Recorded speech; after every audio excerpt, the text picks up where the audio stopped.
As our loved ones live longer and face a growing number of health challenges, there has always been a focus on caring for the one facing a medical condition like Alzheimer's.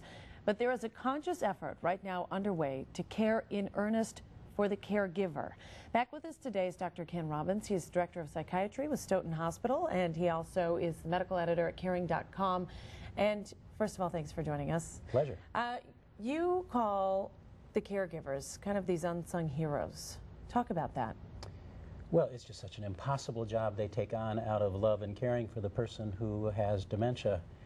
They essentially are in a position where they have to give up their lives so that they can be with somebody who often requires 24-hour care, may require staying up late at night or getting up in the middle of the night. It requires trying to get an understanding of what dementia is, and as it progresses, the person may need to be fed, they may need to help go into the bathroom, they need the whole range of cares, and this loyal family member is there to provide it for them. Absolutely. You have some really kind of critical questions that a lot of caregivers right now are asking or could be asking.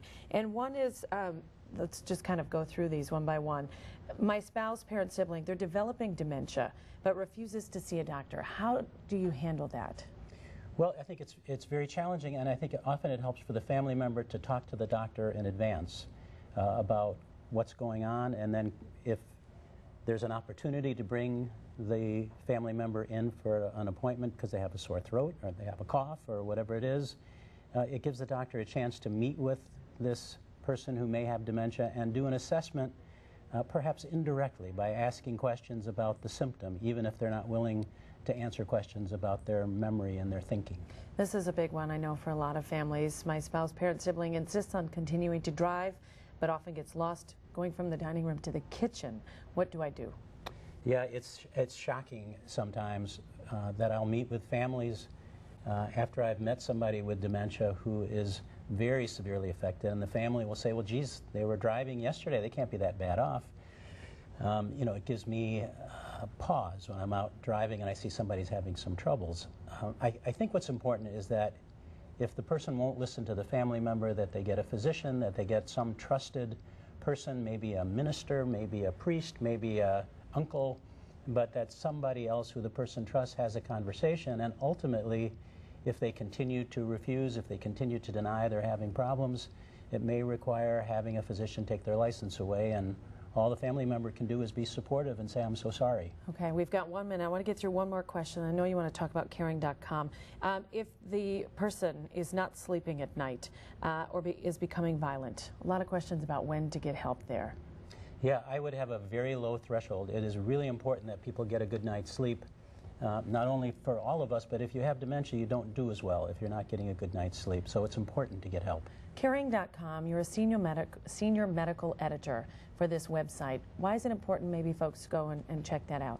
It's a really exciting website. I have really enjoyed my affiliation with them. It's an opportunity online to get all sorts of information, and for a caregiver, information is the key. If you can learn what stage the person is in, what helps at that stage, what's coming next, you can gain control of your life. So we have something called Steps and Stages that I think people will find incredibly helpful, and we have support groups that are online so that you'll get hooked up with somebody at a similar stage, who's working with somebody at a similar stage, and you can trade ideas from the comfort of your home. It's got to be nice to have a growing amount of information on this topic so that you even recognize there are stages. You can figure out where you fit in. Exactly. Dr. Robbins, thanks so much for joining us today, psychiatrist with Stoughton Hospital and contributor to Caring.com. We really appreciate you being in today, and of course we'll see you again soon. Thanks as always. All right, final check on your forecast when we come back.